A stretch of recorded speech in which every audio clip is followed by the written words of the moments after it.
নারী পুরুষের দাফন কাফনের নিয়ম জানতে চাই। ইসলামী শরিয়ার দৃষ্টিকোণ থেকে যে সমস্ত বিষয়গুলো সমাজের মানুষের উপরে ফরজে কেফায়া হিসাবে আরোপ হয়ে থাকে, আল্লাহর পক্ষ থেকে নির্দেশিত বিষয়গুলো থাকে, তোমার থেকে একটা হলো কোনো মুসলিম মারা গেলে তাকে দাফন কাফন এবং জানাজার ব্যবস্থা করা। এটি সমাজের কিছু মানুষ যখন করেন তখন সবার পক্ষ থেকে আদায় হয়ে যায়। যদি সমাজের কোনো মানুষ কোনো মৃত মুসলিমের এই হকগুলো আদায় না করে, এই কাজগুলো করে না দেয়, তাহলে সেক্ষেত্রে গোটা সমাজের মানুষ গুনাহগার হয়ে যায়, সবাই আল্লাহর কাছে জবাবদিহির মুখোমুখি হয়। দাফন এবং কাফনের ক্ষেত্রে শরিয়ার নির্দেশনা হলো, পুরুষ যদি হন, কোনো মুসলিম পুরুষ যদি মারা যান, তাহলে সেক্ষেত্রে তাকে ৩ কাপড়ে দাফন করতে হয়। আর নারী যদি হন, তাহলে সেক্ষেত্রে তাকে ৫ কাপড়ে কাফন পরাতে হয়। এই যে ৩ বা ৫ কাপড়ের কথা শরিয়ার নির্দেশনা রয়েছে, এই ৩ কাপড়ের মধ্যে একটা হলো চাদর।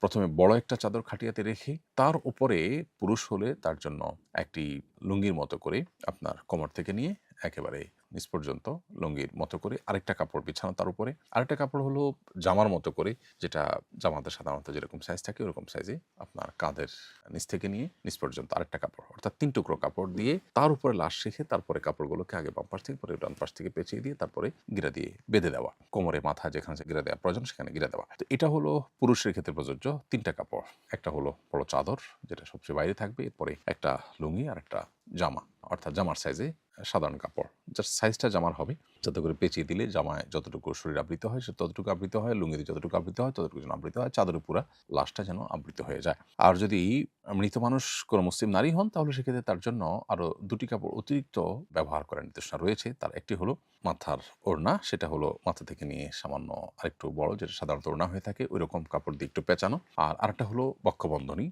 আপনার বুক থেকে নিয়ে আরেকটা কাপড় দিয়ে এক্সট্রা কাপড় দিয়ে পেঁচানো, যাতে করে একজন মুসলিম নারী মৃত্যুর পরও তার শরীরের কোনো অংশ কোনোভাবে প্রকাশিত না হয়। এমনকি কাফনের কাপড় পরানোর পর একজন নারী হলে সেক্ষেত্রে তার খাটিয়ার উপর দিয়ে আলাদা একটা কাপড় দিয়ে ঢেকে দেওয়া উত্তম, যাতে করে কোনোভাবে তার পর্দার বিষয়টি মৃত্যুর পরও কোনোভাবে লঙ্ঘিত না হয়, তার সন্তান, তার সম্মান, তার সম্ভ্রম এটা কোনোভাবে নষ্ট হতে না পারে, বা তাকে নিয়ে তার শরীরের কোনো অঙ্গ প্রত্যঙ্গ যাতে কোনোভাবে মানুষের কাছে প্রকাশিত না হয়, সেজন্য আলাদা কাপড় দিয়ে তার খাটিয়া ঢেকে দেওয়া উত্তম। দাফন করার ক্ষেত্রে নারী হলে সেক্ষেত্রে তার মাহরাম না হলে, খুব নিকটাত্মীয় না হলে, খুব দিনদার কোনো মানুষ থাকলে তারা তাকে খবরে রাখবেন। আর পুরুষ হলে সেক্ষেত্রে একই ধারাবাহিকতায় রাখবেন, বা অন্য কেউ রাখলেও এক্ষেত্রে নারীদের ব্যাপারটা যেরকম গুরুত্বপূর্ণ, পুরুষদের ব্যাপারটা এত বেশি সিরিয়াস না, কারণ এখানে পুরুষকে অন্য পুরুষরা ধরে নামানোর বিষয়, আর নারীকে অন্য পুরুষরা ধরে নামানোর বিষয়টা তখন থাকবে যখন তার নিকটাত্মীয় বা কেউ না থাকবে তখন। তো এই হলো মোটামুটি কাফন এবং দাফনের ক্ষেত্রে শরিয়ার নির্দেশনা।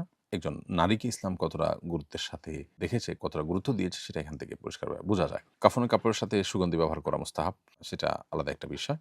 আর কাফনের কাপড় সাদা এবং সেলাবিহীন হওয়া এটা উত্তম। যদি কোনো কারণে সাদা না হয় অন্য কোনো কালার হয় তাতে হয়ে যাবে, কিন্তু উত্তম হলো সাদা হওয়া এবং সেলাইবিহীন হওয়া। এ হলো মোটামুটি নারী এবং পুরুষ মৃত মুসলিমের কাফন এবং দাফনের ক্ষেত্রে শরিয়ার মোটামুটি নির্দেশনা।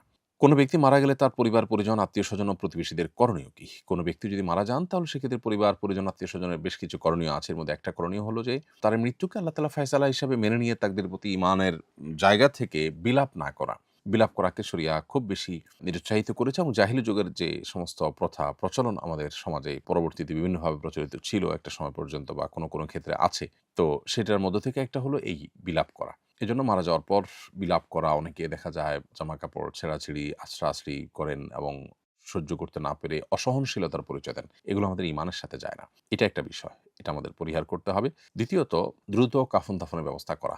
দেরি করে, বিলম্ব করে দাফন-কাফন করা অনুচিত। যত দ্রুত সম্ভব জানাজা এবং দাফন-কাফনের ব্যবস্থা করতে হয়। নবী সাল্লাল্লাহু আলাইহি ওয়াসাল্লাম বলেছেন, "আসরি'উ বিল জানাজা", তোমরা দ্রুত জানাজার ব্যবস্থা নাও। আবার আরেকটা কারণ হলো আশপাশের মানুষকে জানানো, যারা জানাজায় অংশগ্রহণ করতে পারেন। কিন্তু মৃত ব্যক্তির মৃত্যুর সংবাদ প্রচারের জন্য বিলাপ টাইপ বা আপনার কৃত্রিম টাইপ প্রচারণা যেন না হয়, সেজন্য কিন্তু হাদিসে নিরুৎসাহিত করা হয়েছে। এবং মানুষ জানাজার পর আপনার দাফন-কাফন এগুলো করে দ্রুততার সাথে তার যদি কোনো ঋণ থাকে, তার পরিত্যক্ত সম্পদ থেকে সে ঋণ পরিশোধের ব্যবস্থা গ্রহণ করা, এবং ওসিয়ত থাকলেও টোটাল সম্পদের 1/3 এর মধ্যে ওসিয়ত কার্যকর করা। অবশিষ্ট সম্পদ যাতে করে অন্যরা কেউ কক্ষিগত করে ফেলতে না পারে, সেজন্য খুব দ্রুততার সাথে ওয়ারিসের মধ্যে বন্টন করে দেওয়া উচিত। মৃত ব্যক্তির পরিবারের লোকজনকে, আশপাশের লোকজন মেহমানদারি করা উচিত, যাতে করে তারা শোক কাটিয়ে উঠে তারপরে রান্না-বাড়া ইত্যাদির দিকে মনোযোগ দিতে পারেন। সেটা প্রতিবেশী বা অন্যদের কাজ, সে সাথে তারা সমবেদনা জানাবে, জানাজা শরিক হবে। এই কাজগুলো তাদের করণীয় অংশ। আমার কাগজপত্র নকল করে আমার নামে উপবৃত্তির টাকা তোলা হয়েছে। পরে সেই টাকাটা আমাকে দেয়া হয়েছে। কিন্তু বাস্তবে আমি এই উপবৃত্তি পাওয়ার যোগ্য নই।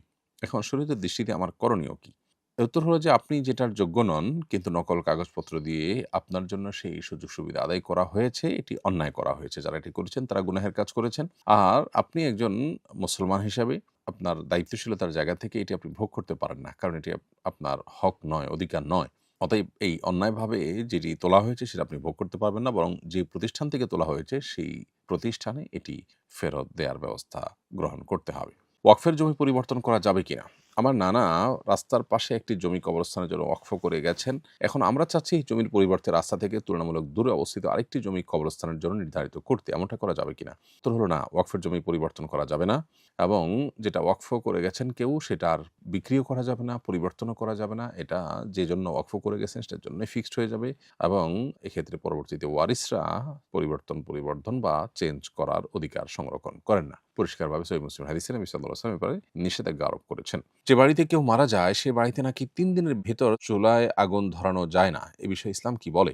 এটা সম্পূর্ণ কুসংস্কারাচ্ছন্ন কথা। কোনো বাড়িতে কোনো মানুষ মারা গেলে সে বাড়িতে আগুন ধরানো যাবে না, এমন কোনো বাধ্যবাধকতা নেই। তবে এটা ঠিক যে মৃত ব্যক্তির পরিবার যেহেতু শোকার্ত থাকে, এজন্য আশপাশের লোকদের কর্তব্য তাদের জন্য খাবার পাঠানো, যাতে করে তাদের রান্না করতে না হয় বা রান্না করার মতো মানসিকতা তাদের থাকে না, সেজন্য তাদের পাশে দাঁড়ানো দরকার। নবী করিম সাল্লাল্লাহু আলাইহি ওয়াসাল্লাম তার একজন নিকটাত্মীয় মৃত্যুর পর অন্যদেরকে নির্দেশ করেছেন যে তোমরা তাদের জন্য খাবার প্রস্তুত করো, কারণ তাদের যে শোক চলছে সেই শোকের কারণে তারা আসলে রান্না করা মতো মানসিক অবস্থায় নেই। তো এটা তো ভিন্ন জিনিস, কিন্তু ওই বাড়িতে চুলোই জ্বালানো যাবে না, ধরালে গুনাহ হবে, এরকম কোনো কথা কোরআন হাদিসের কোথাও বলা হয়নি। এটি নিছকই আমাদের সামাজিক কুসংস্কারগুলোর একটি।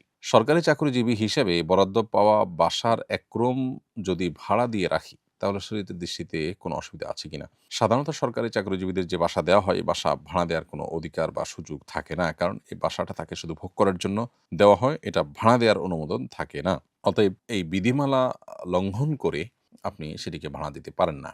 আর যদি কেউ আপনি কোনো জায়গায় চাকরি করেন বা কাজ করেন সরকারি বেসরকারি যেকোনো প্রতিষ্ঠানে, আর আপনাকে ওই বাসা থাকতে দেওয়া হলো এবং আপনি ভাড়া দিতে চাইলে সে অধিকারও আপনাকে দেওয়া হয়, যদি সেরকম থাকে তাহলে সেক্ষেত্রে আপনি অবশ্যই করতে পারেন। আমি একটা ছাত্রী হলে থাকি, এখানে হলেরই কিছু বন্য টাইপ বিড়াল আছে। আমার রুমে ঢুকে শিল্পাটায় পেশাব করে দিয়েছে। এর আগেও সে অনেক জায়গায় পেশাব করেছে। কোনোটাকে দেখে সাথে, সাথে পরিষ্কার করেছি, কোনোটা বুঝে উঠতে পারিনি। প্রশ্ন হলো, বিড়ালের পেশাব করা এই পাটা কি আমি ইউজ করতে পারবো? পারলেও সেটা কিভাবে পবিত্র করব?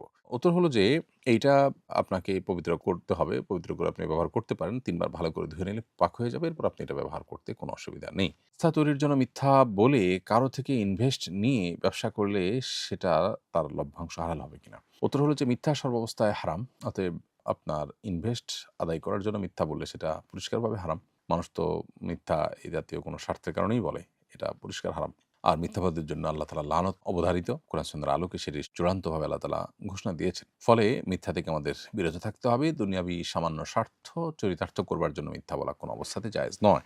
তবে ব্যবসায়িক মুনাফা অর্জন করলে সেটা হালাল হবে যদি ব্যবসাটা আপনার বেসিক্যালি হালাল হয়। মৌলিক ব্যবসাটা হালাল হলে তার উপার্জনটা বা তার লভ্যাংশটা আপনার জন্য হালাল হতে পারে। ব্যবসায়িক কারণে নারী ক্লায়েন্টের সঙ্গে কথা বলা শরিয়া অনুমোদিত কিনা? আমার একটা ব্যবসা পেশাগতভাবে টিকে থাকার জন্য ক্লায়েন্টের সাথে সৌজন্যমূলক ও স্বাভাবিক যোগাযোগ রাখা জরুরি। কিভাবে এই ধরনের যোগাযোগকে সঠিকভাবে পরিচালনা করা উচিত? আল্লাহ তাআলা কোরআনে কারিমে বলেছেন, ওয়াকুলনা কাওলাম মারুফা। মেয়েরা কিন্তু স্বাভাবিক কথা বলতে পারে আয়াতের আলোকে। যার কারণে সাধারণ কথা বলতে পারেন, কথার ভিতরে কোনো প্রকার কোমলতা সৃষ্টি না করে সাধারণ সৌজন্যতা বজায় রেখে যেটুকু কথা বলা দরকার সেটুকু বলতে পারেন। ফিতনা সৃষ্টি হতে পারে, তিনি আপনাকে নিয়ে বা চিন্তা করতে পারে, সেরকম কোনো পথ যেন উন্মুক্ত না হয় সেদিকটা আপনাকে খেয়াল রাখতে হবে। প্রয়োজনে অন্য বিকল্প যদি না থাকে তাহলে সেক্ষেত্রে প্রয়োজনের কথা আপনি অবশ্যই বলতে পারবেন। টাকনু ঢেকে মোজা পরার বিধান জানতে চাই। উত্তর হলো, টাকনু ঢেকে মোজা পরতে কোনো অসুবিধা নেই, বরং মোজা টাকনু ঢেকেই থাকে সাধারণত। কোনো কোনো মোজা যদিও টাকনুর নিচে থাকে, কিন্তু টাকনু ঢেকে মোজা পরতে অসুবিধা নেই। মূলত উপর দিক থেকে মানুষের যে সমস্ত পোশাক ঝুলে থাকে, সেটা চাদর হোক, লুঙ্গি হোক, জামা হোক, এগুলো টাকনুর নিচে যাওয়ার ব্যাপারে নিষেধাজ্ঞা রয়েছে পুরুষের ক্ষেত্রে। মোজার ক্ষেত্রে সেটি নয়, কারণ মোজার জিনিসটাই হলো টাকনুর নিচে উপরে দুইটা মিলিয়ে দুইটা অংশ জুড়িয়ে ঢাকার জন্য। অতএব মোজার কথাটা ভিন্ন। আসুন্নাহ ফাউন্ডেশন, উম্মার স্বার্থে সুন্নাহর সাথে।